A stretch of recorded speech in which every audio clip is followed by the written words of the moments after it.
everyone, my name is Stephanie Chase and welcome to your All Elite Wrap-Up here on the PWTorch YouTube, bringing you all the biggest news from All Elite Wrestling. And boy, do we have some news. Last night was WWE Raw, it was in Chicago, and who should turn up but CM Punk. Now, the surprising news of Punk being at Raw was first reported by PW Insider. So PW Insider first reported that Punk was backstage at Raw and that he met with some talents and was then asked to leave. And that the person who made the call for Punk to leave was Vince McMahon. We then had Fightful do a follow-up confirming that Punk was indeed there and said that he was seen speaking to talent, including The Miz and Triple H.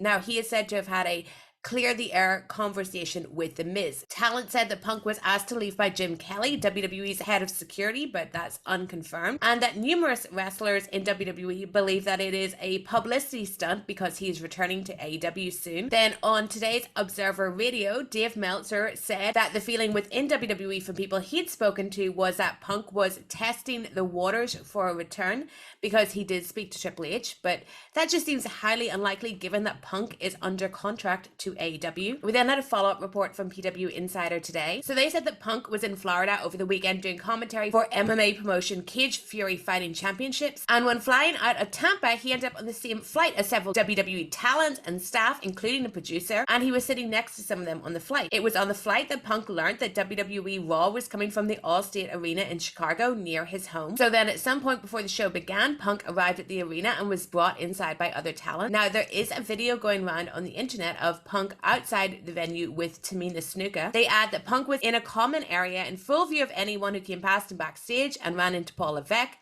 They're told that by someone who saw the interaction that the two shook hands, and Punk asked if it was okay that he visited and if Levesque had time, could they speak for 2 minutes.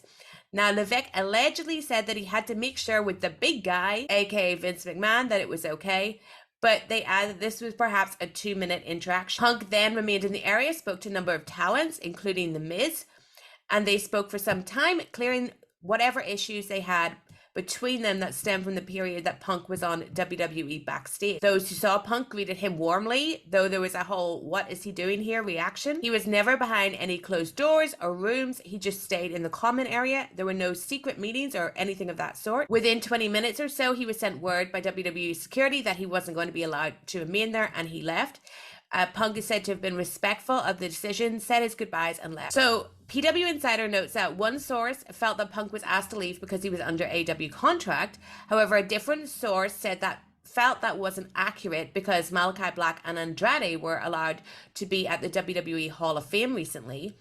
And their source pointed out that the difference with Punk was the way he left, and there was a lot of legal history between the two sides, so maybe that's why it's a different situation. They added that if you're wondering if Punk was trying to gauge WWE interest, they are told that no, he's still under AEW contract for a lengthy amount of time. Based on the responses from those within AEW, PW Insider says that most people, if not everyone in AEW, did not know this was going to happen, and their immediate reaction was that it was some sort of lie. So PW Insider says that this is not something that was done by AEW to create, any kind of interest or headline. They've also been told it wasn't like a publicity stunt by Punk because nothing explosive happened. One person under contract to WWE said it came off like Punk was just trying to kill whatever past heat there was, and theorized that's why he wanted to speak to Paul Levesque as well. So really, as far as we know, it just so happened that Punk was on a plane with all these WWE guys heading to Chicago where he lives, and they were doing a show near his home, so he decided to visit.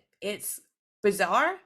Who really knows what his motivations were? But as it stands, all we can say is WWE did a show in Chicago, and for the first time in nearly 10 years, Punk decided he wanted to go. Now, we also have an update on the planned but not confirmed AEW Saturday TV show that we're told is going to be called Collision.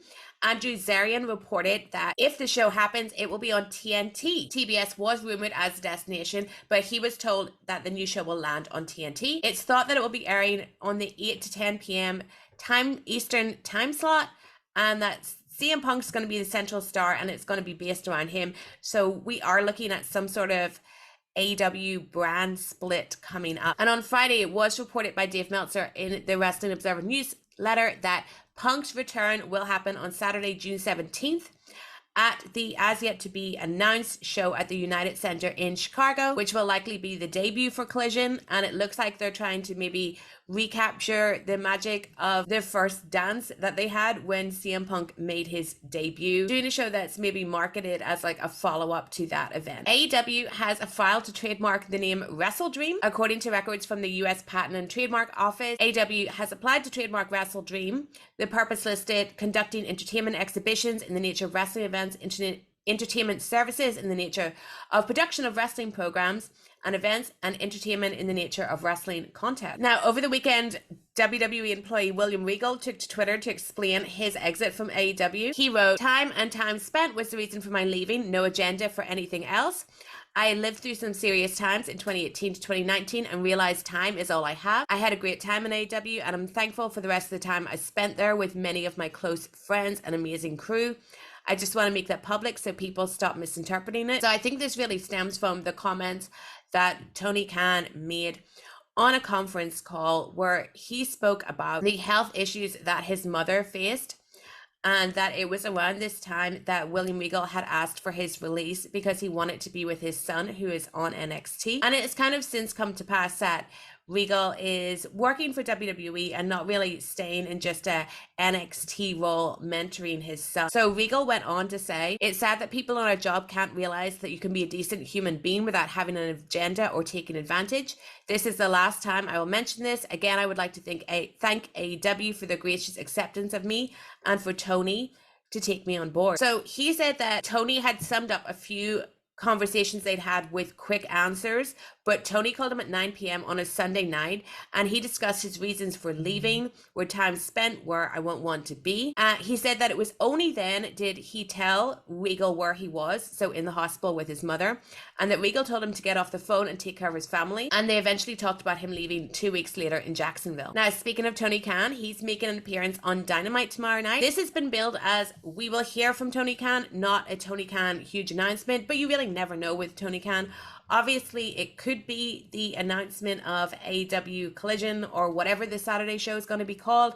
Maybe it's more details on All In. Maybe it's the official announcement of All Out. I also think there's a chance this could be something storyline related regarding the Four Pillars match. And we've seen MJF trying to buy off Sammy Guevara and do shady things with that. So I think there's a high chance this could be a storyline related appearance rather than him making a big announcement about the company. And we have a little bit of an update for All In. Ticketmaster does have a seating chart up right now, so you can have a look at where you might want to sit for the show at Wembley Arena in London. So the highest price tickets are £1,500. They'll be at ringside, and you'll get a commemorative chair. And the lowest price tickets are £30. These are all excluding the Ticketmaster fees. And there's different dates for when the tickets go on sale. AEW VIP Shop has them on sale on Tuesday, May the 2nd at 9 a.m. until 11 a.m. Pre-registration, the tickets go on sale Tuesday, May the 2nd at 11 a.m. until the 4th of May at 8 a.m. Then the O2 from Wednesday the 3rd of May at 9 a.m. until Friday, May 5th at 8 a.m. Live Nation, 4th of May, 9 a.m., 5th of May till the 5th of May at 8 a.m. And Ticketmaster from the 4th of May at 9 a.m. until the 5th of May at 8 a.m. And AEW Partners from the 4th of May at 9 a.m. until the 5th of May at 8 a.m.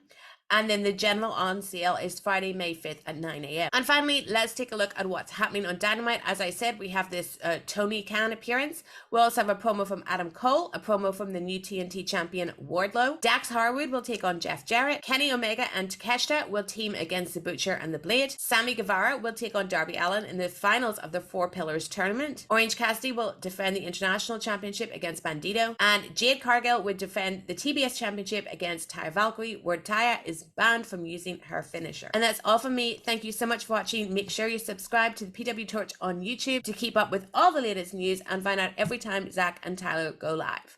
Until next time, bye.